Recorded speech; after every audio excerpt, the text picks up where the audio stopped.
Audio channel.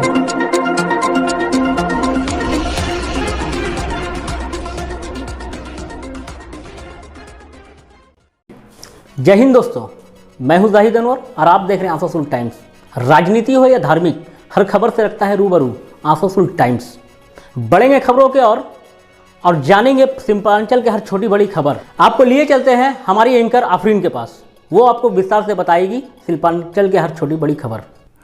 अवैध हथियारों के कारखाने के मामले के मुख्य आरोपी जावेद हुसैन को पुलिस ने सोमवार को देर रात गिरफ्तार कर लिया।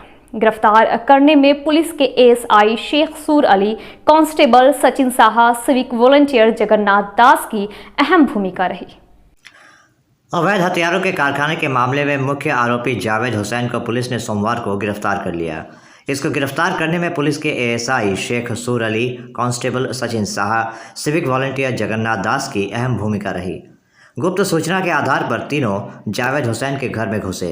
बदमाशों ने इन पर हमला कर दिया। 3 लोगों को गिरफ्तार कर लिया गया, लेकिन जावेद फरार हो गया। बाद में जावेद को पुलिस ने आधी रात को गिरफ्तार किया और चारों को मंगलवार को आसनसोल कोर्ट भेज दिया गया। पुलिस ने अदालत में चारों आरोपियों की 10 दिनों की पुलिस रिमांड के लिए आवेदन किया।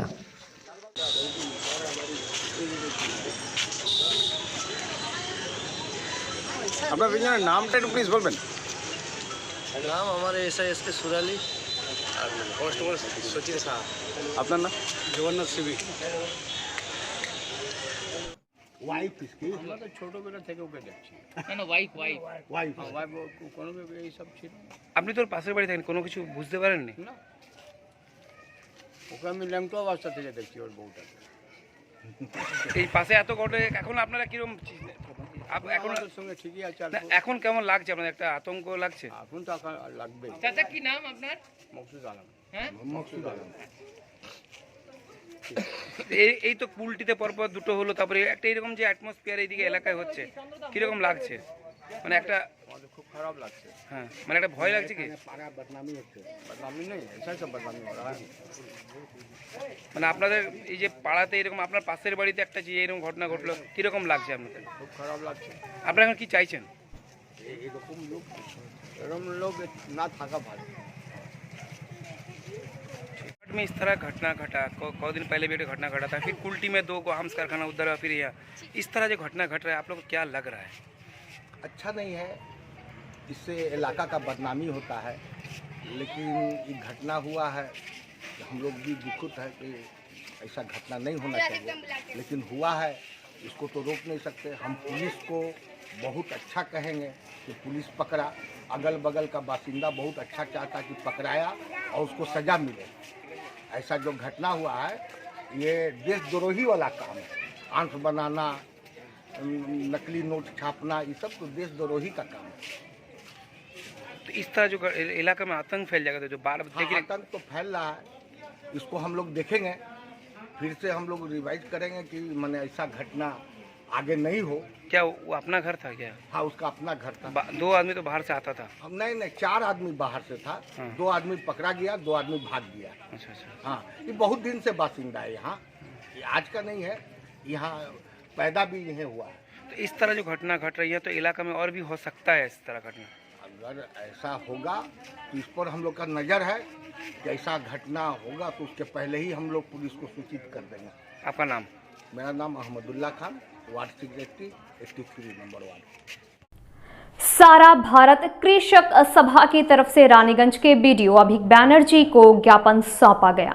इसके जरिए उन्होंने चक्रवाती तूफान गुलाब के कारण नुकसान झेलने वाले किसानों को मुआवजा देने की मांग की।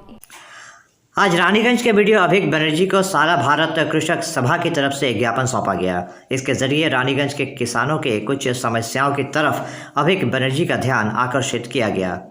इनका कहना था कि चक्रवात गुलाब के कारण पिछले महीने रानीगंज के नूपुर, चेलोद, नारायणपुरी, बख्तार नगर सहित विभिन्न इलाकों के किसानों को काफ़ी नुकसान पहुंचा था। सरकार की तरफ से इनको मुआवजे की बात कही तो गई थी, लेकिन अभी तक किसी भी किसान को कोई मुआवजा नहीं मिला है। इनका कहना है कि जल्द से जल्द इनको इनका मुआवजा मिलना चाहिए ताकि इनको इस त्रासदी के समय राहत मिले। इस मौके पर सारा भारत कृषक सभा के तमाम सदस्य उपस्थित थे। रानीगंज से जाहिद अनवर की रिपोर्ट। অবিলম্বে বিদ্যুৎ বিল বাতিল করতে হবে। কৃষি আইন পরিবর্তনের দাবিতে আমাদের আন্দোলন চলবে। অবিলম্বে কৃষি আইন পরিবর্তনের দাবিতে আজ আমাদের বিক্ষোভ চলবে। মোদী সরকার দূর হাটাও, কৃষি মারা মোদী সরকার দূর হাটাও। ইনকলাব জিন্দাবাদ। সেই সময় নূপুর, মুক্তারনগর, নারায়ণপুরি, চেলোর, লতিঘাটি এইসব এলাকাগুলোতে ফসলের নষ্ট হয়েছে। ধান জমি পচে গিয়েছিল এবং তার সাথে সাথে সবজি ফসল যেগুলো ছিল সেই ফসলগুলো জলের তলায় ডুবে যায় এবং সেই সময়টাতে আমরা कहते हैं कानून के हाथ लंबे होते हैं, लेकिन ये सिर्फ एक कहावत ही नहीं, इस कहावत को पूरा किया है रानीगंज के आईसी, रानीगंज थाने के आईसी प्रभारी अजय कुमार मंडल ने। आइए देखते हैं इस खबर को। रानीगंज थाने के प्रभारी अजय कुमार मंडल के नेतृत्व में रानीगंज में पिछले कई दिनों से चल रहे एक अपराध पर नकील कसी जा सके। गुप्त सूचना के आधार पर खबर पाकर अजय कुमार मंडल के नेतृत्व में रानीगंज थाने की पुलिस ने रानीगंज के चीन कोठी इलाके में स्थित एक कारखाने पर दबिश दी।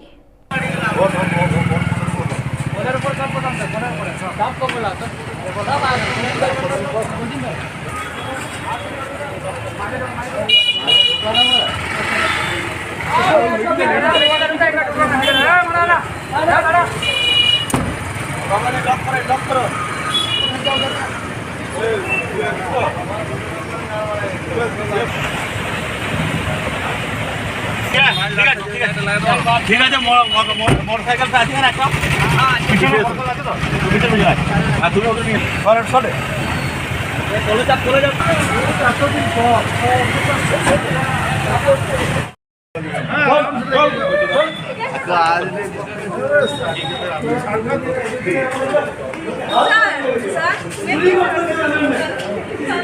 क्या कर रहा था अंदर में? हाँ ढोकन আসুন আসুন। हाँ समझिए मेरे दोस्त के साथ में हाँ थोड़ा कोयटा है ढोकन थोड़ा सा क्या चीज़ ये थोड़ा सा एक रेड लिखा है बस अंदर से, चीन कोटी के अंदर से बोल ना बोल बरन का पहिया अंदर में किया था, क्या करने किया था? और आगे चलो आगे चलो।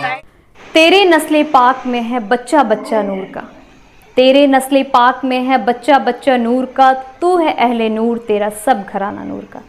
आसनसोल के काली पहाड़ी में स्थित सैयद शालार शाह बाबा रहमतुल्लाह अलैह का आज 46वां उर्स मनाया गया, जहां आज चादर पोशी और फातिहा खानी की गई।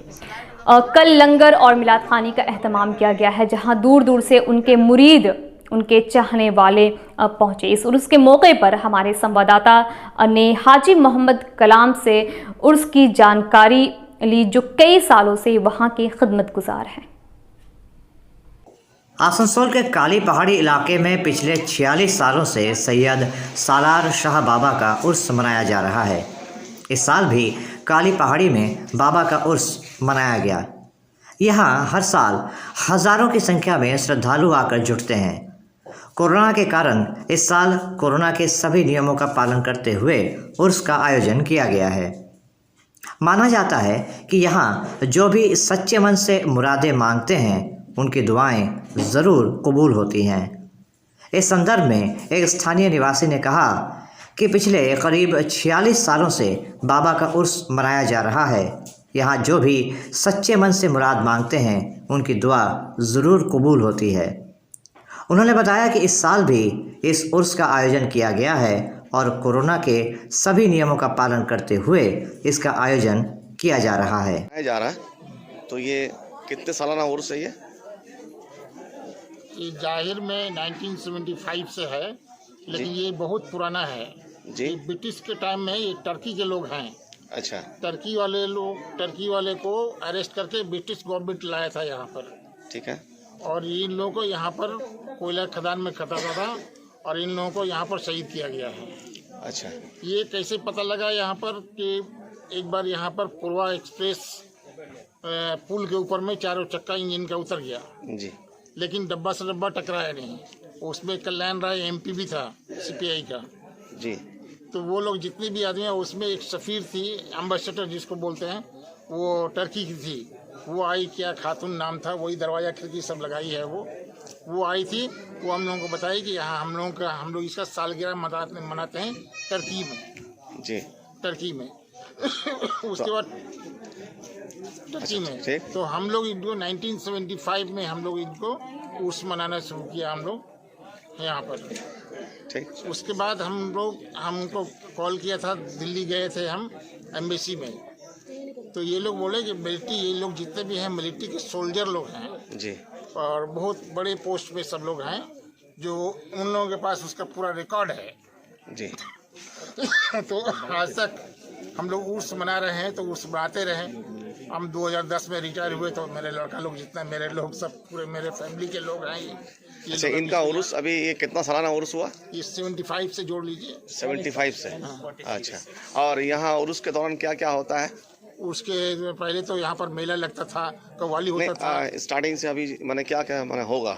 अभी आपका चादरपोशी हुआ जी, चादरपोशी होने के बाद अभी वो फातिहा खानी, वो मिठाई सब लोग सिडनी तकसीम होगा। कल होगा यहाँ पर लंगर बटेगा जी, और मिलाद खानी होगा, मिलाद होगा। कल का प्रोग्राम है? कल का प्रोग्राम। अच्छा, आज का प्रोग्राम हो गया? आज का प्रोग्राम हो गया। आपका नाम क्या हुआ? हमारा हाजी मोहम्मद कलाम। कुछ ही दिनों में आस्था का महापर्व छठ मनाया जाएगा। इसके मद्देनज़र आज रानीगंज ब्लॉक के टीएमसी अध्यक्ष रुपेश यादव ने रानीगंज बोरो कार्यालय के अधिकारियों और सफाई कर्मियों के साथ शहर के विभिन्न छठ घाटों का दौरा किया और वहां की साफ सफाई का जायज़ा लिया। रुपेश यादव के नेतृत्व में पूरे शहर की विभिन्न तालाबों में सफाई अभियान चलाया गया। इस मौके पर रुपेश यादव ने कहा कि छठ पूजा बंगाल की शान बन चुकी है। इसे सिर्फ हिंदू धर्म के लोग ही नहीं बल्कि सभी धर्मों के लोग मिलजुल कर मनाते हैं। उन्होंने बताया कि आज भी घाटों की साफ सफाई के दौरान सभी धर्मों के मानने वाले मौजूद थे। सभी ने एकजुट होकर घाटों की साफ सफाई करने का बीड़ा उठाया है। इस मौके पर पश्चिम बर्धमान जिला तृणमूल युवा कांग्रेस उपाध्यक्ष सदन कुमार सिंह, सागर मुखर्जी, अर्जुन उपाध्याय आदि उपस्थित थे। रानीगंज से जाहिद अनवर की रिपोर्ट। हिंदी भाषियों के लिए ये छठ का पर्व विशेष महत्व का पर्व है और सबसे आराध्य पर्व जो बोला जाता है बिहारियों के लिए है, जहाँ हम लोग सभी लोग तो उगते सूरज को प्रणाम करते हैं, लेकिन यही एक पर्व है जहाँ हम लोग डूबते हुए सूरज को भी प्रणाम करते हैं, उनकी भी आराधना करते हैं, डूबते हुए सूरज को भी। और इस छठ के महापर्व पर रानीगंज के समस्त जो भी घाट है, वो चाहे बुजीर बांध हो या जमुना बांध हो, पंडित पुकुर हो और राजा बांध है, बड़दोही है, सभी जगह प्रशासन के तरफ से आज नेत्री ममता बनर्जी के निर्देश के अनुसार हर घाटों का साफ सफाई का काम चल रहा है। उसके साथ ही साथ हमारे दल के जितने भी लोग हैं यहाँ पर उपस्थित हैं, अर्जुन इस जमुना बांध के सफाई करवा रहे हैं, बुजीर बांध के सफाई करवा रहे हैं। यहाँ हमारा साधन सिंह है, ये भी कोई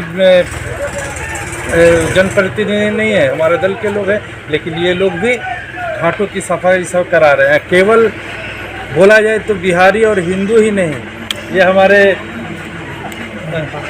यहाँ पर हमारे के ताहिर है, ताहिर आलम हमारे पीछे हैं, और भी सभी संप्रदाय के लोग मिलकर के इस महान छठ पर्व का सफाई कर्मी देखिए पीछे चले जा रहे हैं, ये सफाई कर्मी ये थे शिल्पांचल की कुछ अहम खबरें जो आप तक पहुंचाई गई आसनसोल टाइम्स न्यूज़ चैनल के माध्यम से। और इसी तरह आप चाहते हैं कि शिल्पांचल की हर तरह की खबरें आप तक पहुंचे, तो आप हमारी यूट्यूब चैनल को सब्सक्राइब करना ना भूलें। इसके अलावा आप किसी भी घटना को, किसी भी खबर को अगर आप हम तक पहुंचाना चाहते हैं और आप आसनसोल टाइम्स के जरिए आप देखना चाहते हैं, तो आप हमसे संपर्क करें और हमारे वेबसाइट पे जाकर आप हमें इंफॉर्मेशन दे सकते हैं। नमस्कार, आदाब।